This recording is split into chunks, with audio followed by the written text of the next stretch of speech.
3 বছরের রিলেশন, তোমাকে কথা দিয়ে যদি ওরা এরকম করে তো আসতে বাধ্য। আচ্ছা, কার সঙ্গে রিলেশন তোমার? বকুল আচ্ছা, বাড়ি কোথায় তার? এই বাড়ি ছোট ছেলে। আচ্ছা, এই প্রেমিকের প্রতারণার প্রতিবাদে বাড়ির সামনে ধর্নায় যুবতী, চাঞ্চল্য ময়নাগুড়িতে। জলপাইগুড়ি জেলার ময়নাগুড়ি ব্লকের ভোটপাট্টি ফাঁড়ির এলাকার পদমতি 1 নম্বর গ্রাম পঞ্চায়েতের পাহাড়পুরে প্রেমিকের বাড়ির সামনে ধর্নায় বসেছেন এক যুবতী। জানা গেছে, পার্শ্ববর্তী এলাকার খয়ের খাল এলাকার 19 বছরের এক যুবতীর সঙ্গে 3-4 বছর ধরে প্রেমের সম্পর্ক ছিল ওই যুবকের। কিছুদিন আগে বিয়ের দাবিতে যুবকের বাড়িতে এলে পরিবারের লোকজন আশ্বাস দিয়ে যুবতীকে বাড়ি পাঠিয়ে দেন, কিন্তু পরবর্তীতে ওই যুবক অন্য এক যুবতীকে নিয়ে গা ঢাকা দেয়। গতকাল সন্ধ্যায় প্রেমিকের প্রতারণার প্রতিবাদে তার বাড়ির সামনে ধর্নায় বসেন যুবতী। গ্রামবাসীরা বিষয়টি মীমাংসার চেষ্টা করলেও এখনও পর্যন্ত তিনি অবস্থান থেকে সরতে নারাজ। তার দাবি, যতক্ষণ না প্রেমিক তাকে বিয়ে করছেন ততক্ষণ তিনি সেখানেই থাকবেন, প্রয়োজনে তিনি আইনি পদক্ষেপ নেবেন বলেও জানান। অন্যদিকে প্রেমিকের বাবা জানিয়েছেন তার ছেলে কোথায় আছে তা তিনি জানেন না। এদিকে যুবতীর পরিবারও এই ঘটনায় উদ্বিগ্ন হয়ে পড়েছে। তবে সূত্রের খবর, দুপক্ষের মধ্যে আলোচনা করে সমাধানের চেষ্টা চলছে। ঘটনাকে কেন্দ্র করে এলাকায় ব্যাপক চাঞ্চল্য ছড়িয়েছে। বিমলা রয়, আচ্ছা, বাড়ি কোথায়? ব্যাপারটি নড়িয়ার বাড়ি। আচ্ছা, কেন আসছো এখানে? 3 বছরের রিলেশন, তোমাকে কথা দিয়ে যদি ওরা এরকম করে তো আসতে বাধ্য। আচ্ছা, কার সঙ্গে রিলেশন তোমার? বকুল আচ্ছা, বাড়ি কোথায় তার? এই বাড়ি ছোট ছেলে। আচ্ছা, এই জায়গাটার নাম কি? নয়া বাড়ি। মেয়ের বাড়ি। আচ্ছা, 3 বছরের আগে তোমার কাছে কি কি প্রমাণ আছে যে তোমার সঙ্গে 3 বছরের রিলেশন? প্রমাণ আছে, কিছু ভিডিও কল, স্ক্রিনশট, আচ্ছা, কোথাও ঘুরতে যাওয়া এরকম? ছবি আছে। সরস্বতী পূজা এবছর।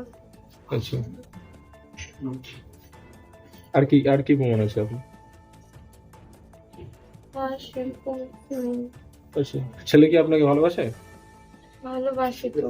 আচ্ছা, ভালোবাসলে এসেছিল তার জন্য 3 বছর ছিল, আর এরপরে 1 মাস 10-12 দিন পরে যে বলতে ভালোবাসি না, বাড়িতে মানছে না, তা বললে তো আর হবে না। আচ্ছা, তো একটা জীবন আছে। আচ্ছা, কতদিন থেকে তোমার সঙ্গে ছেলের যোগাযোগ নেই? কতদিন থেকে? যেদিন আসছিলাম 6 মাস আসছিলাম, সেদিন ফোন করছি, কথা হয়েছে 2 দিন, আচ্ছা, 4-5 দিন কথা হয়েছে, তারপর থেকে একটু ফোন তুলতেছে না। আচ্ছা, এই বাড়িতে তুমি কয়বার আসলো? দুইবার। দুবারই কি বলছে বাড়ির লোক? দুবারে বলছি যে দিবে, বিয়ে দিবে, ভালোভাবে ভালো করে বিয়ে করে আনবো, কথা দিয়েছে আমাকে। কথা দিয়ে ভালো করে বুঝাই বাড়ি পাঠিয়ে দিয়ে, তারপর যে আমাকে আশায় রাইতে ওরা এরকম কাজ করবে আমি আচ্ছা, জানি না। এখন কি ছেলে কি বিয়ে করছে? জানি না। যেটা শুনলাম যে ছেলে নাকি বিয়ে হয়ে গেছে, তারপরেও কি ছেলেকে বিয়ে করবে তুমি? জানি না, বিয়ে হয় নাই মনে হয়। আচ্ছা, যদি বিয়ে হয়ে যায় তাহলে কি তারপরেও তুমি বিয়ে করবে? তারপরেও আমি ছেলেকেই চাই। আচ্ছা, যদি বাড়ির লোক মেনে না নেয়? আমার বাড়ির লোক না, এই বাড়ির লোক? জানি না। আচ্ছা, তুমি তো কালকে আসো নাকি? এখন অব্দি বাড়ির লোক কি বলছে? আমাদের বাড়ির লোক বলছে ছেলে কোথায় গেছে এখন জানি না। আচ্ছা, ছেলের সঙ্গে যোগাযোগ হয়েছে কালকে থেকে আজকে অব্দি? যোগাযোগ হয়নি। আপনার নাম? আচ্ছা, কি হয়েছে? আপনার বাড়িতে একটা মেয়ে আসছে, কি হয়েছে, কেন আসছে বলুন। মেয়েটাকে ভালোবাসলে আমার ছেলে তার তো এসে পড়িয়েছে।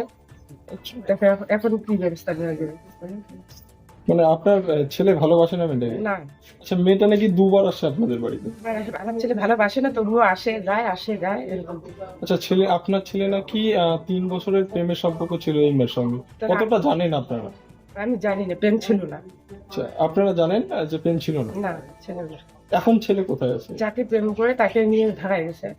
আচ্ছা, কোথায় গেছে জানেন? না, জানি না। আচ্ছা, মানে বিয়ে করে নিছি কি? হ্যাঁ, আচ্ছা, বিয়ে হয়ে গেছে। হ্যাঁ। আপনার ছেলের নাম? বকুল রায়। বকুল রায়। আপনার এই জায়গাটার নাম? একটি মেয়ে এসে রয়েছে এক যুবকের বাড়িতে, কি জানেন আর কি দেখলেন এসে? আমার যেটা জানা আছে মানে আমার পরিবার সূত্রে জানা, আচ্ছা, মানে মেয়ের পরিবার সূত্রে জানা এবং ছেলের পরিবার সূত্রে। আচ্ছা, আমি কালকে ছেলের বাড়িতে প্রথম আসলাম, আসার পরে তো শুনলাম যে একতরফা ভালোবাসে, যে মেয়েটা ভালোবাসে ছেলেটাকে, ছেলেটা ভালোবাসে, এইরকম একটা পরিস্থিতি আমি শুনছি আর কি। অলরেডি আমি শোনার পর মানে যেটা দেখলাম যে অন্য ছেলে অন্য মেয়ে নিয়ে হয়ে গেছে। যেটা মেয়েটা অভিযোগ করলো যে 3 বছরের ভালোবাসে, হ্যাঁ 3 বছরের বছরে তো ভালো, হ্যাঁ অনেক প্রমাণ রয়েছে মেয়ের কাছে, জয়েন্ট ছবি থেকে শুরু করে ভিডিও কল, একাধিক প্রমাণ আমাদের কাছে হ্যাঁ, আচ্ছা, দেখালো। আচ্ছা। ঠিক আছে, তো এই বিষয়টা কি কিন্তু হবে? এইটা তো আমি মুখে মানে মুখে যে আমার ওই মেয়ের মুখে যেটা শোনা যে ওদের 3 বছরের ভালোবাসা, কিন্তু ছেলের পরিবার থেকে যেটা আমার শোনা আর কি, যে শুধু মেয়েটাই ভালোবাসে, ছেলে ভালোবাসে। যদি ছেলে ভালোবাসতো তাহলে অন্য মেয়েকে নিয়ে যাবে কেন? আচ্ছা, এখন কি জানতে পারছেন যে হ্যাঁ, ছেলে এখন- নিয়ে গেছে? হ্যাঁ হ্যাঁ মেয়ে নিয়ে গেছে, যে নাকি যে মেয়েটাকে নিয়ে গেছে রেজিস্ট্রিও হয়েছে, অলরেডি ফর্ম ফিল আপ আর কি। আর তারপর মানে পরশু দিন থেকে কোথায় নিখোঁজ হয়ে আছে মেয়ের ছেলের সঙ্গে। এর তো একটা লাইভ রয়েছে, সেটাকে কিভাবে দেখছেন আপনারা? যে এটা একটু জঘন্য, আমি মানে যেটা আমার যে ধারণা যে এটা তো মানে একটা মেয়ের লাইফের ব্যাপার, এটা আমি খারাপ চোখে দিই। আচ্ছা, কি বার্তা দিবেন জনগণের কাছে যে আর জনগণের আগামী দিনে যাতে এরকম আগামী দিনে মানে যে ঘটনা ঘটছে এটা নিন্দনীয়, এবং আগামী দিনে যাতে এইরকম আর অন্য কোনো পরিবারের মেয়ের সঙ্গে না হয়, এটা যাতে সচেতন মানে গ্রামবাসী থাকে, এইটাই আমি কামনা করি। আপনার নাম, নিবেঞ্জন রায়। এই এলাকার নাম? এটা হচ্ছে পাহাড়পুর নয়াবাড়ি।